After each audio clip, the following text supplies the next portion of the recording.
दोस्तों grade A area जो कि सबसे ज़्यादा क्लीनेस्ट एरिया रहता है, इसमें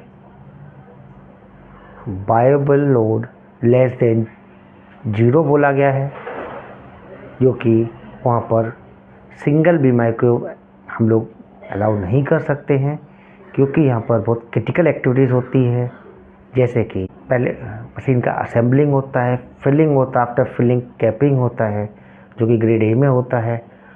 किसी भी एरिया में ग्रेड ए बनाने के लिए सराउंडिंग हमको ग्रेड बी चाहिए रहता है। ग्रेड ए एरिया बहुत क्रिटिकल है मेंटेन करने के लिए, इसीलिए हम लोग जो वर्किंग स्टेशन होता है पर्टिकुलर उस ग्रेड एरिया बहुत क्रिटिकल होता है मेंटेन करने के लिए, तो जो वर्किंग स्टेशन होता है उसके सराउंडिंग हम लोग ग्रेड ए बनाते हैं। यहाँ पर ह्यूमन इंटरवेंशन को बहुत ही ज़्यादा मिनिमाइज और अवॉइड किया जाता है, क्योंकि ह्यूमन बीइंग एक मेजर सोर्स है किसी प्रोडक्ट को कंटामिनेट करने के लिए। इसीलिए आजकल ऑटोमेटिक मशीन्स का चलन चल रहा है फार्मा इंडस्ट्री के अंदर, और यदि किसी के पास फुल्ली ऑटोमेटिक मशीन नहीं है तो मशीन को इस तरह डिज़ाइन किया जाता है कि ऑपरेटर का इंटरवेंशन मिनिमम हो डायरेक्ट प्रोडक्ट को कांटेक्ट के लिए। आफ्टर असेंबली हम फिलिंग करते हैं, कैपिंग करते हैं, और कैपिंग के बाद वो प्रोडक्ट नेक्स्ट स्टेज में जाता है। वो ग्रेड बी हो सकता है और ग्रेड सी हो सकता है। दोस्तों ग्रेड एरिया में हमको क्या करना चाहिए, क्या नहीं करना चाहिए। ग्रेड एरिया के अंदर हमको मिनिमम पर्सन की एंट्री रखने का है, क्योंकि जैसा कि हमने पहले भी डिस्कस किया कि ह्यूमन बीइंग एक मेजर सोर्स है कंटामिनेशन के लिए। जैसे जैसे ह्यूमन बीइंग का हम लोग एंट्री रिस्ट्रिक्टेड कर देंगे तो उस पर्टिकुलर एरिया में पार्टिकल काउंट बढ़ेगा नहीं। जैसे हम लोग चल रहे हैं एरिया के अंदर मूवमेंट करते हैं तो उससे पार्टिकल काउंट जनरेट होते हैं, जबकि हम लोग style garment fully body cover करते हैं, लेकिन हमारे जो स्टाइल गारमेंट होते हैं वो भी इतने अच्छे नहीं होते कि उसमें पार्टिकल शेड नहीं होते हैं। हमको लगता है पार्टिकल नहीं हो रहे हैं, उनसे पार्टिकल शेड होते हैं। हमको वहाँ पर रोबोटिक मोशन में स्लो, यानी रोबोटिक मोशन और स्लो मोशन में हमको चलना रहता है, काम भी बहुत स्लो मोशन में करना रहता है। फास्ट करेंगे ड्यूरिंग वर्किंग, फास्ट वर्किंग हमको नंबर ऑफ पार्टिकल जनरेट होंगे जो कि हमको अपनी आई से दिखते नहीं हैं। इसीलिए इन सबको मॉनिटर करने के लिए फिलिंग मशीन में हम लोग NBPC काउंटर लगाते हैं। ऑनलाइन हम लोग पार्टिकल काउंट चेक करते हैं ड्यूरिंग फिलिंग स्टेशन, वहाँ पर पार्टिकल कितना है, जो कि मोस्टली ए ग्रेड के अंदर 3500 रहता है, मीटर पर क्यूब रहता है, उससे ज़्यादा नहीं कर सकते हैं। दोस्तों अब आते हैं ग्रेड बी में। ग्रेड बी एक ऐसा एरिया होता है जो कि ग्रेड ए के सराउंडिंग रहता है। वो बफर जोन, उसको बफर जोन भी बोलते हैं कुछ लोग, क्योंकि ग्रेड ए मेंटेन करने के लिए सराउंडिंग ग्रेड बी होना ही चाहिए।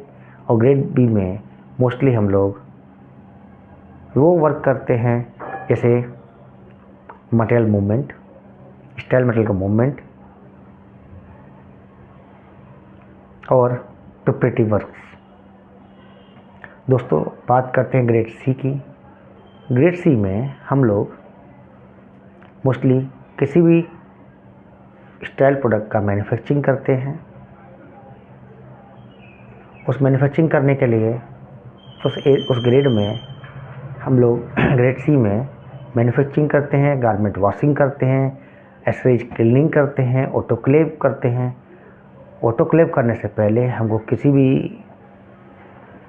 एसरेज को क्लीन करने के बाद हम लोग को उसको रैप करना होता है। उसको अंडर LF रैप करने के बाद हम ऑटोक्लेव में लोड करते हैं। इतनी सारी एक्टिविटीज़ हम लोग, प्रिपरेटरी एक्टिविटीज़ हम लोग ग्रेड सी में करते हैं। बात करते हैं ग्रेड डी की। दोस्तों ग्रेड डी क्या होता है?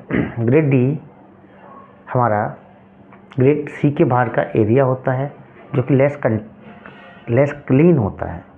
एग्जैक्टली क्योंकि इसमें पार्टिकल काउंट ज़्यादा होते हैं और वहाँ पर हम लोग मोस्टली ग्रेड सी में जाने के लिए हम लोग जाते हैं तो पहले ग्रेड डी से जाते हैं, डायरेक्ट चेंज रूम होते हैं मोस्टली।